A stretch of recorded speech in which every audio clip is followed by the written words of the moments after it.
दोस्तों, हॉलीवुड के disaster master कहे जाने वाले रोलैंड एमरिच की लगभग सारी मूवीज आपकी फेवरेट होंगी। The day after tomorrow, independence day series, 2012, ये सभी ऐसी मूवीज हैं जिन्हें आप जितनी बार भी देखें कम है, लेकिन हर बार ये जादू काम कर जाए ऐसा बहुत ही कम होता है, और इस बार भी वही हुआ है।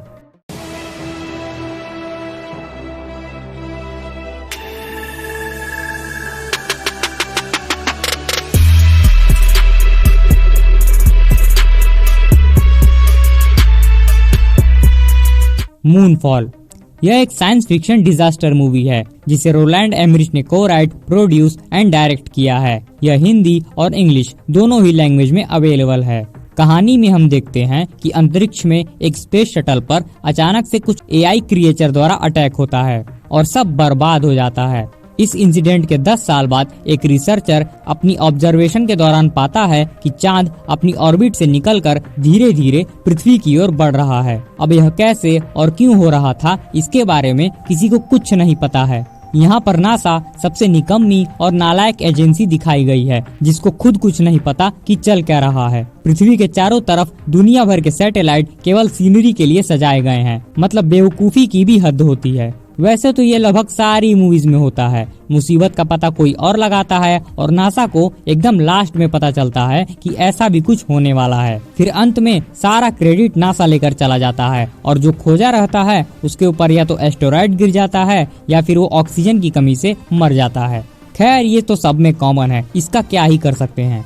चांद पास आ रहा है, लेकिन फिर भी कुछ मजनू भाई उसमें अपनी महबूबा निहार रहे हैं। उनको ये पता ही नहीं है कि उनकी महबूबा को वो अपनी ग्रेविटी से कब का डकार गया है। तो चांद की पृथ्वी की तरफ आने के कारण धरती का पूरा माहौल ही खराब हो जाता है। नॉन स्टॉप सुनामी आने लगते हैं, बिन मौसम उतार चढ़ाव होने लगते हैं, यहाँ तक कि ग्रेविटी में भी फ्लक्चुएशन होने लगता है। यहाँ लॉजिकल बात यह लगती है कि चांद का शेप और साइज दोनों चेंज हुआ है, तो जाहिर सी बात है धरती पर तबाही तो मचेगी ही।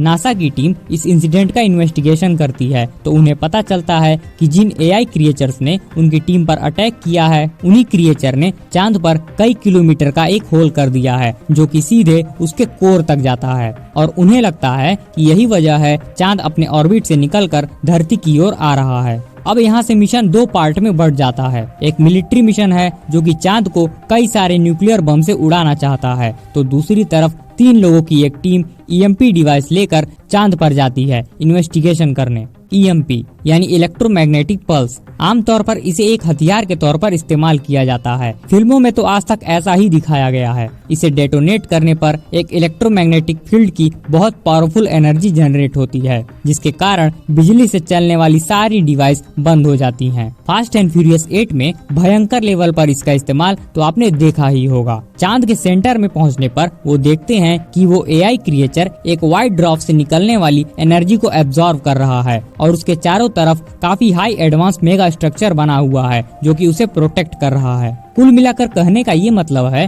कि चांद कोई नेचुरली अपने आप नहीं बना है, बल्कि उसे इंसानों की एडवांस सिविलाइजेशन द्वारा ही बनाया गया है। चांद का अपना खुद का एक ऑपरेटिंग सिस्टम है। इधर चांद पृथ्वी के काफी करीब आ जाता है। उसकी ग्रेविटेशनल पुल के कारण धरती से जुड़ी सारी चीजें अंतरिक्ष की ओर उड़ने लगती हैं, जिसमें बिल्डिंग्स, पेड़ पौधे, समुद्र, ट्रांसपोर्टेशन सब शामिल हैं। चांद पर गई टीम अपने साथ ले गई ईएमपी डिवाइस को डेटोनेट करती है, जिससे एआई क्रिएचर नष्ट हो जाता है। चांद का ऑपरेटिंग सिस्टम रिबूट होता है और वो फिर से अपने ऑर्बिट में जाने लगता है।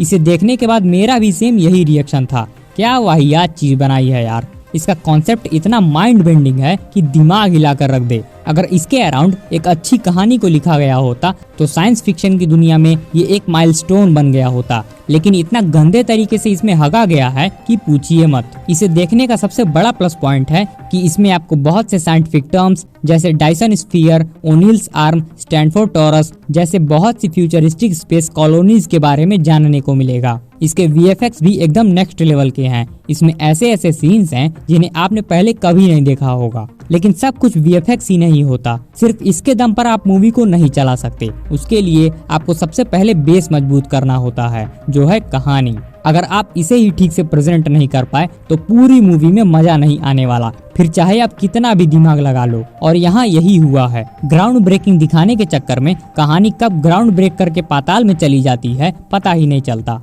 परफॉर्मेंस की क्या बात करें, जब कहानी में ही दम नहीं है तो कोई क्या ही कर लेगा। वही घिसे पिटे डायलॉग्स हैं, दुनिया को बचाना है और दुनिया को बचाने का मतलब अमेरिका को बचाना है। खैर, इतने बेहतरीन कॉन्सेप्ट के अराउंड एक कंफर्टेबल स्टोरी न क्रिएट कर पाने के कारण यह मूवी बोरिंग होती चली जाती है। वैसे अगर आपको कुछ नया देखना है तो बेशक देख सकते हैं, आपका अच्छा खासा टाइम पास हो जाएगा। It's an average movie. तो अगर आपने इस मूवी को एक्सपीरियंस कर लिया है तो उसे हमसे कमेंट बॉक्स में जरूर शेयर करिएगा और इस वीडियो को लाइक, कमेंट, शेयर और चैनल को भी सब्सक्राइब कर दीजिएगा। मिलते हैं नेक्स्ट वीडियो में।